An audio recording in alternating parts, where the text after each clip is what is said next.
And there are fast-growing immigrant communities in places like Shelbyville, where there were not a lot of immigrants 20 years ago. A couple things happened. In case some of us haven't noticed, Shelbyville is not Mayberry anymore, if it ever was. The community has grown economically and culturally.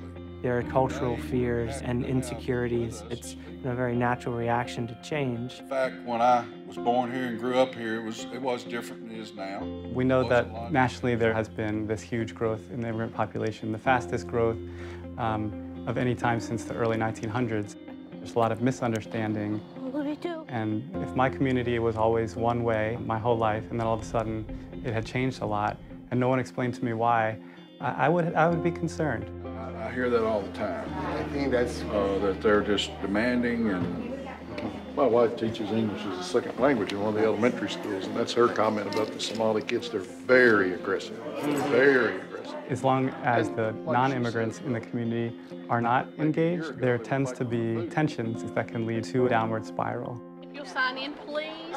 And so in 2005, we started the Welcoming Tennessee initiative. It's a very proactive initiative to reinforce positive messages about new immigrants and refugees. I think the best way to start would be maybe if we go around and introduce ourselves and how could we bring the Somali community, local Shelbyville community together. At the same time, encourage constructive dialogue between the receiving community members and new immigrant and refugee leaders. We need to know about all culture different. And agree on some underlying values. Hello, I'm Beverly Hewitt, and I love Shelbyville. I've been here my entire life. Welcoming Tennessee started as a project that was designed not as a policy initiative, but as an initiative to reach out to good people who had fears, but also could change. I think we need to socialize a little bit more. You get together, bring some of your food, and I bring some of mine. Don't be afraid if you're a little bit different from someone else. That's all right. We all different. That's right. How it actually works? It's a three-pronged process. The first strategy is local leadership development. We have to start, get more to know our neighbors. We'll have to find ways to make that happen. And the formation of what we call a welcoming committee. And the only way we can do that is come together. Public engagement and communications work. My name is Muhammad Ali. I'm very happy in Shelbyville.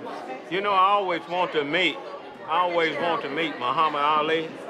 The greatest. Float like a butterfly and sting like a bee. Yeah. Here he is right here.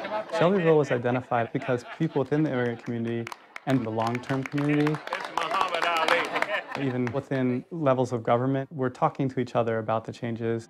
We thought it would be a great opportunity to test some of these activities and tactics, and then take what we learn and apply to other places. If we've gotten this group together and had something, next time maybe you bring 2 from your church.